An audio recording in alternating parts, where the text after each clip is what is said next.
আমি সবাইকে আজকে এই গোলাপ ফুল বানানো দেখাবো। গোলাপ ফুল করবো হচ্ছে 9 তার সুতা দিয়ে। হুক নিব 1.6 mm।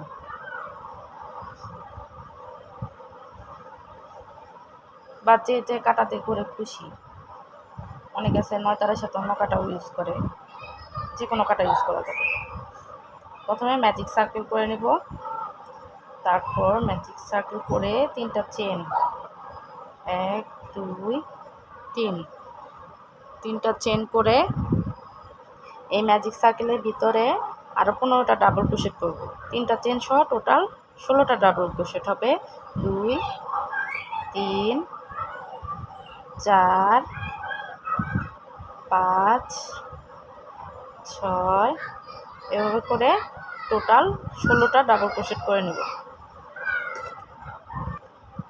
এই যে আমি 16টা ডাবল ক্রোশেট করে নিয়েছি। তারপর এই যে ম্যাজিক সার্কেলের যে সুতাটা, এটাকে টান দিয়ে টাইট করে দেব মাঝখানে।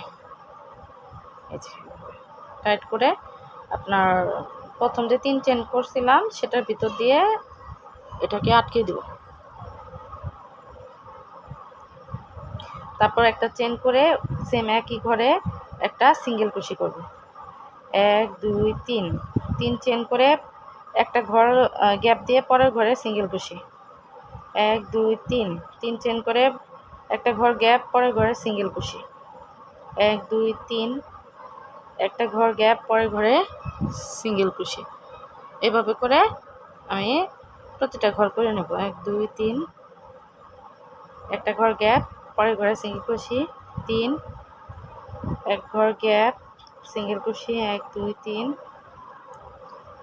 Gap single crochet 1 2 3, gap single crochet 1 2 3, 3টা করে লাস্ট ঘর। হ্যাঁ, এভাবে করে টোটাল আমার ঘর হবে 8টা। 1 2 3 4 5 6 7, এটা দিয়ে 8টা।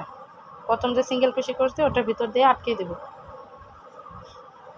একটা চেন করে প্রথম যে 3 চেনের গ্যাপ ওটার ভিতরে একটা সিঙ্গেল ক্রোশি, তারপরের 3 চেনের গ্যাপে হচ্ছে 8টা ডাবল ক্রোশি করব প্যাচ নিয়ে। 1 2 3 4 5 6 7 8, 8টা ডাবল ক্রোশি করে পরের যে 3 চেনের যে গ্যাপটা আছে ওটার ভিতরে সিঙ্গেল ক্রোশি করে আটকে দেব।